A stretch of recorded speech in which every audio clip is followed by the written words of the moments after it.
اور نئے عورتوں سے بھی کشت میں پانی ہے، اس میں پٹا ہے، فلائے دانات ہاتھ میں پانی رکھے ہوئے، پانی میں ہاتھ رکھے ہوئے، عورتیں آتی تھیں اور پانی میں ہاتھ رکھ کے ہاتھ سے ہاتھ چڑھاتی تھیں۔ لیکن 28 سفر کو پیغمبر کی آنکھ بند ہو گئی۔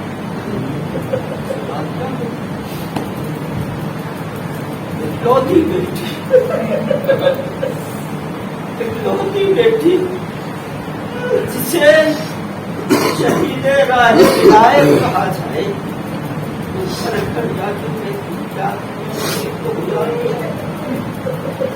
مدینے والوں کیا تم نے حکیم کو بلا دیا؟ کابل بھی آئے لیکن 3 گھنٹے یا 3.5 گھنٹے یا 4 گھنٹے دربار میں پہنچی، جب گئی ہے تو بال سیاہ تھے، لیکن جب پلٹی ہے تو بال سفید ہو چکے تھے، کمر چھپ چکی تھی۔ جب نے دیکھا کعبہ چلے گیا، ارے جوان میرے تھی تو بال آپ کے سفید نہیں تھے، ارے پلٹی ہے تو کمر بھی چھپ چکی ہے، ارے بال بھی سفید ہو گئے۔ یہ مدینہ ہے، ارے جب شام میں تم جاؤ گے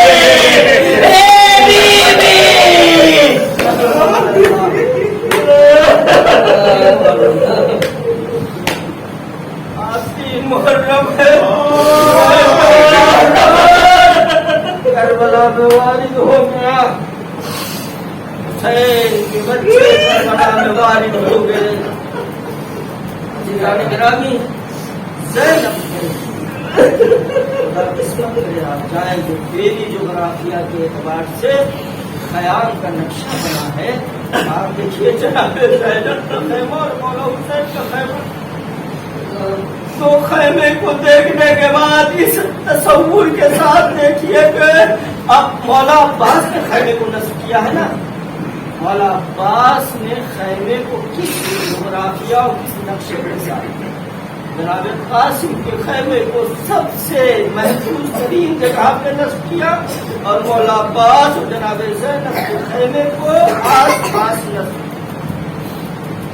اور مولا عباس ہیں جو اپنے اور جناب علی پر بالکل مین گیٹ دروازے پہ ہیں، جو بھی آئے گا پہلی ملاقات جناب عباس کو۔ جب بھی کوئی مصیبت آتی تھی تو ثانیہ زہرا جناب زینب عباس کو بلاتی تھی۔ عزیزان گرامی، جب جناب زینب کربلا میں وارد ہوتی ہے تو میں نے کل پڑھا تھا کہ کربلا کی سرزمین پہ جیسے ہی قدم رکھا تو ایک تیز آندھی چلی، زینب کے سر سے چادر ہٹی، کربلا آئی، ایک مرتبہ زینب نے حسین کو بلایا، حافظہ ارے میرے ماجائے کو بلا دو. جب سے زینب نے قدم رکھا یہ کیفیت طاری ہوتی ہے. عزیزان گرامی حسین کربلا سے خیمے کی طرف آئے. زینب نے بتایا نہیں مال حسین نے کس زمانے کہا یہی بہن میری وعدہ گاہ ہے, یہی قتل گاہ ہے, یہی بھائی بہن سے جدا ہوگا. اجرکم اللہ, یہ وہ دن ہے جس میں جناب حر اور جناب حر کے بیٹوں کا مسائب پڑھا جاتا ہے. حر کون ہے؟ جب حسین کوفے کی طرف جا رہے تھے حر نے لجام فرس پہ ہاتھ رکھا. امام حسین نے کہا اے حر تیری ماں تیرے غم میں روئے. عزیزان گرامی جناب حر نے جملہ کہا تھا اے آقا اگر آپ کی ماں سید نسائے عالمین نہ ہوتی تو میں بھی وہی جملہ آپ کے لیے کہتا. عزیزان گرامی اور یہی نہیں تنہا بلکہ جب جناب حر اور مولا حسین کا کاروان چلنے لگا ہے, نماز کا وقت آیا ہے, تو حر نے یہ نہیں کہا میں الگ مصلی بچھاؤں گا, کہا میں حسین کے ساتھ نماز پڑھوں گا.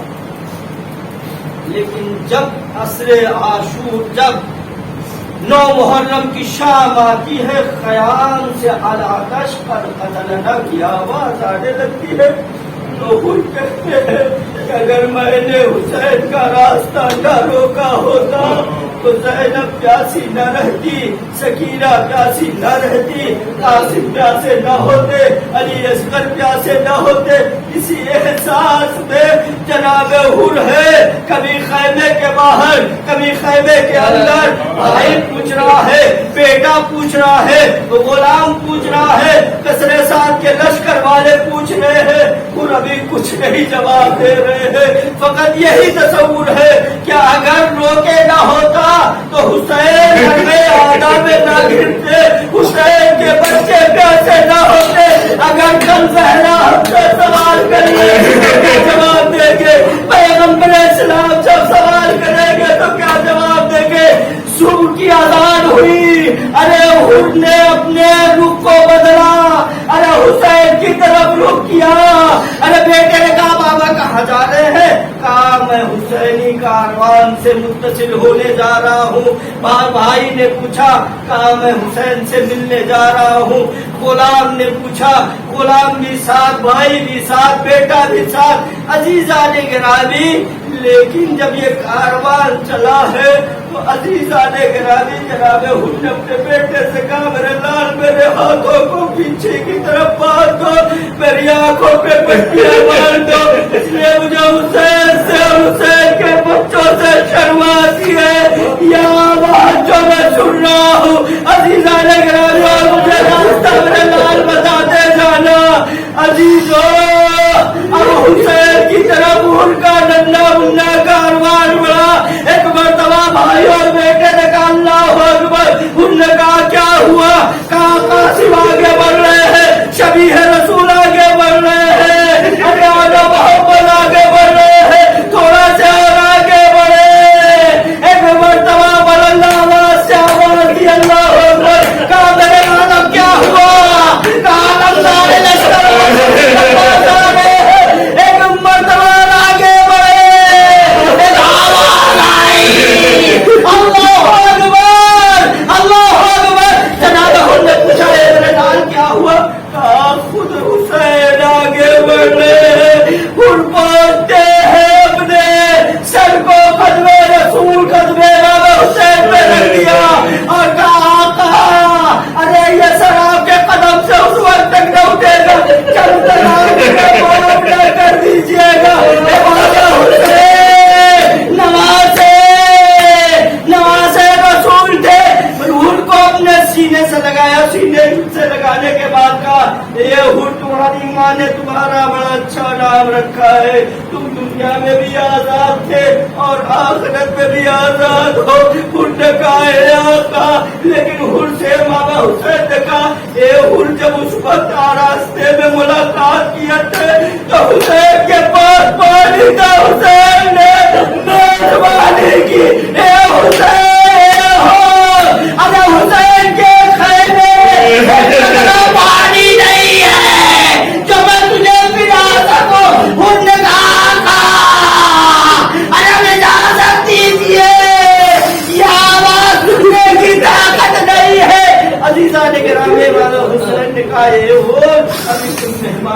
بہو کہا میرے بچے کو مرنے کی اجازت دے دیے، میرے باپ کو مرنے کی اجازت دے دیے، میرے بھائی کو مرنے کی اجازت دے دیے۔ ارے آقا نے بیٹے کو رخصت کیا، ارے بیٹے نے جنگ کرنا شروع کیا۔ ایک مرتبہ عزیزان گرامی، بیٹا انسان کی زندگی کی امید ہوتا ہے۔ ایک مرتبہ جب بیٹا جاتا ہے، نہیں معلوم مکتب نے کچھ نہیں لکھا کہ ان کی کیا کیفیت رہی ہوگی، یہ کسی نے نہیں بیان کیا ہے۔ خود کا بیٹا گیا، لیکن جب گیا ہے، جنگ کرتے کرتے جب اس نے آواز کیا یا بتا میرے بابا میری مدد پائیے، خود نے اپنے ہاتھوں کو زمین پہ ٹیکا اور خیمے سے نکل کے مکتب کی طرف چلنا چاہ رہے تھے۔ ارے حسین نے بازوؤں کو پکڑا، اے ہو ارے بیٹے کا معاملہ ہے، ارے تیری ضعیفی کا عالم ہے، یہ غم برداشت نہیں ہو سکتا۔ میں کہوں گا آقا، ارے ان کا بلا خیال، ارے اس وقت کہوں گا، ارے جب علی اکبر آواز دیں گے یا بتا رہے گا ملی سلام، ارے حسین کی آواز سننے کے بعد کا یا بنیا بادک لفا، اے میرے لال علی اکبر، ارے تمہاری اس آواز کے بعد حسین کے لیے دنیا انا للہ و انا الیہ راجعون۔ رضا بالقضاء والتسلیم جملے سے عالم الذی جعل لنا الحمدی۔ اے پروردگارا، بانیان مجلس کی تمام ہماری شریعت قبول فرما۔ جو مجلس کو سن رہے ہیں، چاہے یہاں پر شہزاد ہو، چاہے جہاں سے سن رہے ہیں، معبود ان کی تمام ہماری شریعت قبول فرما، ان سے بلاؤں کو دور فرما، ان کو شر شیطان سے محفوظ رکھا۔ میرے معبود ہمیں عزادار اور واقعی عزادار بنا کے اس دنیا میں معبود کی جو واسطہ مریض ان کو شفا کامل واجب ہے، جو پریشان ہیں ان کی پریشانیوں کو دور فرما، تعبیر فرما۔